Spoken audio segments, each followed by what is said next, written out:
तुम्ही कधी अशी कढी बनवली तर 1 वाटी भाताऐवजी 2 वाटी भात नक्कीच बनवावा लागेल. तर ही कढी भाताबरोबर एकदम भारी लागते. कडकडीत उन्हाळ्यात पोटाला थंडावा देणारी पाचक अशी ही चटपटीत कैरीची कढी बनवतोय आपण. नेहमीच आपण ताकाची कढी बनवतो, परंतु तुम्ही अशी कैरीची कढी बनवून बघा. करायला अगदी सोपी आहे आणि चवीला तर लईच भारी लागते.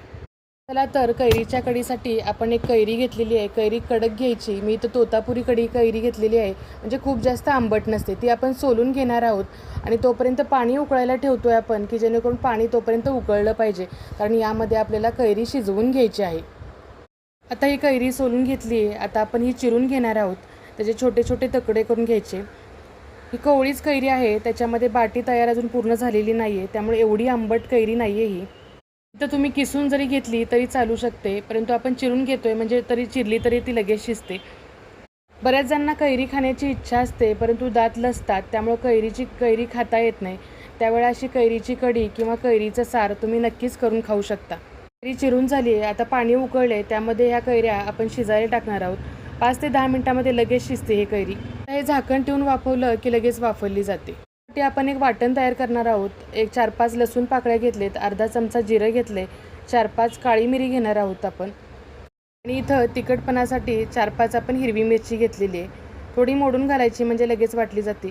शिवाय कोथिंबीर आणि त्याची देठही घेणार आहोत आपण. तर यामध्ये पाणी घालून थोडं असं वाटण तयार करून घेणार आहोत आपण.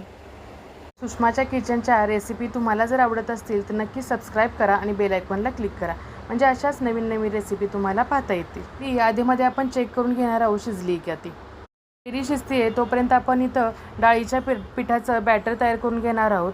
मी 2 चमचे डाळीचं पीठ घेतले, त्यामध्ये पाणी घालून आपण ती मोडून घेणार आहोत पीठ आणि छान पातळ करून घेणार आहोत. कैरी शिजल्यानंतर इथं स्मॅशरनेच मी इथं स्मॅश करून घेणार आहे. तुम्हाला पाहिजे तर तुम्ही मिक्सरला फिरवू शकता, म्हणजे थोडेसे चंक्स राहिले की छान वाटतात. आता आपण आपल्या कढीला फोडणी देऊया. तर तेल टाकलेलं आहे कढईमध्ये. थोडंसं जिरं मोहरी घालायचं, अर्धा चमचा. छान कडकडीत अशी फोडणी बसली पाहिजे. थोडा हिंग घालायचा त्यामध्ये, म्हणजे फोडणी छान होते. आता कढी म्हटलं की मी दह्याची असू दे किंवा कैरीची असू दे, कढीपत्ता आलाच. कढीपत्त्याशिवाय फोडणी छान बसत नाही आणि वासही छान येतो. वाटणात घालायला मी विसरले कढीपत्ता, परंतु तुम्ही वाटणात घाला कढीपत्ता, खूप छान टेस्ट येते. आता ते वाटण तयार केलं होतं ते आपण तेलामध्ये घालून परतून घेणार आहोत. एक अर्धा चमचा हळद घालणार आहोत. तर इथं फोडणीमध्ये आपण 3-4 बोर मिरच्या घालणार आहोत. ह्या फोडणीसाठी वापरतात आणि दिसतातही छान आणि लागतातही छान. तर वाटण छान परतल्यानंतर जे कैरीचं पाणी आपण शिजवून घेतलेली कैरी जी वाटून घेतली होती ते अगोदर आपण घालणार आहोत यामध्ये. या कैरीच्या कढीला घट्टपणा येण्यासाठी आपण इथं बेसनचं बॅटर केले ते आपण घालणार आहोत. बॅटर घातलं की लगेच ढवळायला सुरुवात करायची, नाही तर लगेच गाठी होण्याची शक्यता असते. आता यामध्ये जेवढं तुम्हाला पातळ कढी करायची आहे तेवढं तुम्ही पाणी घालून घेऊ शकता. मी इथं 1 ते 1.5 ग्लास पाणी घातलेलं आहे आणि चवीनुसार मीठ घालायचं यामध्ये.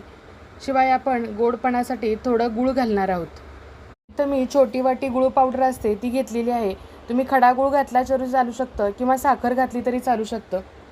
आता ही कढी छान उकळवून घेणार आहोत आपण, परंतु सुरुवातीला ढवळायची, फुटू नये यासाठी. आता बघा कैरीची कढीला एक 5 ते 7 मिनटं आपण छान उकळवून घेणार आहोत. ही कढी उकळत जाते तशी ही घट्ट होत जाते, कारण यामध्ये आपण बेसन घातलेलं आहे. खूप जास्त ठेवायची नाही. 5 ते 7 मिनटामध्ये छान शिजते ही कढी, दाटसर होते.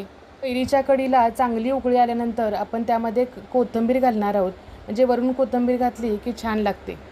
चटपटीत अशी कैरीची कढी आपली तयार झाली आहे. तर आता आपण सर्विंग करूया. त्यासाठी मी भाताची मूद काढलेली आहे आणि साईडून आपण ही कढी सोडणार आहोत. तुम्हाला पाहिजे तर तुम्ही भातावर कढी घेऊन छान वरपू शकता. तोंडी लावण्यासाठी आपण काही कैरीच्या फोडी दिलेल्या आहेत. कैरीच्या कढीची ही रेसिपी तुम्हाला जर आवडली असेल तर तुमच्या फ्रेंड सर्कलमध्ये नक्की शेअर करा. तुम्ही ट्राय करून पहा आणि कशी झाली रेसिपी ते कमेंटमध्ये नक्की सांगा. उन्हाळा चालू आहे, बाजारामध्ये भरपूर कैरी आहे, तर पटकन ही रेसिपी ट्राय करून पहा. रेसिपी आवडल्यास लाईक, शेअर, सबस्क्राईब करा. परत भेटू नवीन रेसिपीसह. तोपर्यंत मस्त खा.